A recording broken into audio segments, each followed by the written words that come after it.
എൽസമ്മ എന്ന ഒരു ആൺകുട്ടി എന്നൊരു സിനിമയിലാണല്ലോ വന്നത്. ശരിക്കും ആനിന്റെ സ്വഭാവം ഒരു ആൺകുട്ടിയുടെ പോലെ ഫീൽ ചെയ്തിട്ടുണ്ടോ എപ്പോഴെങ്കിലും?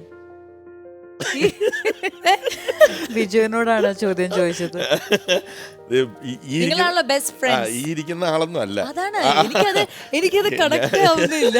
No, no, see, നമ്മുടെ ലൊക്കേഷനിലൊക്കെ എപ്പോഴും ഭയങ്കര ചില്ലായിട്ട് എന്നൊക്കെ പറയുന്ന ആൾ ഇന്നിങ്ങനെ എനിക്ക് എപ്പോഴും ഒരു സ്റ്റാർട്ടിങ് ട്രബിൾ ഉണ്ട്. പിന്നെ ഞാൻ സ്റ്റേജിൽ ഒരിക്കലും കംഫർട്ടബിൾ അല്ല, തീരെ കംഫർട്ടബിൾ അല്ല. ആൻ ഹാസ് വെരി കുറച്ച് ഫ്രണ്ട്സേ ഉള്ളൂ, ഒരുപാട് സോഷ്യലൈസ് ഒന്നും ചെയ്യുന്ന ആളല്ല. അങ്ങനെ ഒരു എല്ലാ കൂട്ടത്തിലും ഒന്നും പോയിട്ട് എല്ലാവരുമായിട്ട് സംസാരിക്കില്ല. ക്ലോസ് ആയി കഴിഞ്ഞാൽ ഫാമിലി ആവും. ആൻ എന്ന് പറയുന്നത് എൻ്റെ ബെസ്റ്റ് ഫ്രണ്ടിന്റെ കാട്ടിൽ കൂടുതൽ എൻ്റെ ഫാമിലിയാണ്. എൻ്റെ മോനുമായിട്ടാണ് കൂടുതൽ ഫ്രണ്ട്സ്. അവർ തമ്മിൽ അത് അവരുടെ വേവ് ലെങ്ത് കറക്റ്റാണ്. ചിന്താഗതി ഭയങ്കര, അവൻ ചിന്തിക്കുന്ന അതേ വേവ് ലെങ്ത്. അപ്പൊ അങ്ങനെയാണ്, അല്ലാതെ ആണിനെ പോലൊന്നും ചിന്തിക്കുന്ന ആളല്ല. ഇപ്പോഴും ഒരു കുട്ടിയെ പോലൊക്കെ. ആനിന് എന്താ സ്വന്തമായിട്ട് തോന്നിയിട്ടുള്ളൂ? ആ ക്യാരക്ടറിന്റെ പോലെ ആണോ എന്റെ സ്വഭാവം? എവിടെയെങ്കിലും ഒക്കെ മാച്ച് ആയതുണ്ടായിരുന്നോ? അത് നേരെ ഓപ്പോസിറ്റ് ആണോ? ഞാൻ അത്രയും ആലോചിച്ചിട്ടില്ല സത്യം പറഞ്ഞാല്. ഒരു സിനിമയ്ക്ക് വിളിച്ചു, പെട്ടി പാക്ക് ചെയ്ത് അങ്ങ് പോയി. അന്നത്തെ ആ ഒരു സമയത്ത് അത്രേ ഉണ്ടായിരുന്നുള്ളൂ. എൽസമ്മ ചെയ്യുമ്പം അതൊക്കെ ലാലു അങ്കിൾ തന്ന കോൺഫിഡൻസ് ആണ് എനിക്ക് ആ പടം ചെയ്യാൻ പറ്റിയത് അത്രയ്ക്കും.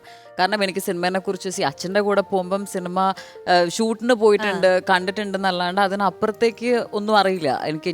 ഞാൻ പറഞ്ഞ പോലെ എനിക്ക് സ്റ്റേജ് ഫിയർ ഉള്ള ഒരാളാണ്. അപ്പം എങ്ങനെയാണ് സിനിമയിലേക്ക് വിളിച്ചു. ഞാൻ പറഞ്ഞാൽ ശരി നമുക്ക് നോക്കാം, ഒരു പടം ചെയ്ത് നോക്കാമെന്ന്. പക്ഷേ ആ ഒരു 60 days ഷൂട്ടായിരുന്നു. ആ 60 days എങ്ങനെ പോയതെന്ന് പോലും എനിക്കറിയില്ല.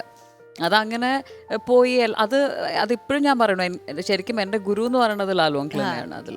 അപ്പം അതെന്നെ കംഫർട്ടബിളാക്കി ഞാനത് ചെയ്തു. അപ്പം എൽസമ്മ ഇന്നും ഞാൻ മിസ് ചെയ്യണ ഒരു ക്യാരക്ടറാണ്. ഇപ്പോഴും എന്നെ പലരും എൽസമ്മ എന്നാണ് വിളിക്കാറ്. അപ്പം അത് കേൾക്കുമ്പം ഒരു സുഖമുണ്ട്. പിന്നെ എനിക്ക് തോന്നുന്നു ഞാൻ എൻ്റെ ഷൂട്ടിൻ്റെ ഒരു അവസാന ദിവസമൊക്കെ ആയപ്പം ഞാൻ ലാലു അങ്കിളിൻ്റെ അടുത്ത് ചോദിച്ചിട്ടുണ്ടായിരുന്നു, എൽസമ്മയും പാലുണ്ണീനെ എന്ത് ചെയ്യും, അവരെവിടെയായിരിക്കും ഏനോ, അങ്ങനെ ആ ഒരു ഫീൽ എനിക്ക് വന്നിരുന്നു. അപ്പം അതൊരു അങ്ങനെയാണോ ഞാൻ എന്ന് ചോദിച്ചാൽ അല്ല, പക്ഷേ അതെനിക്ക് ഭയങ്കര അറ്റാച്ച്ഡ് ആയിട്ടുള്ള ഒരു ക്യാരക്ടറാണ്.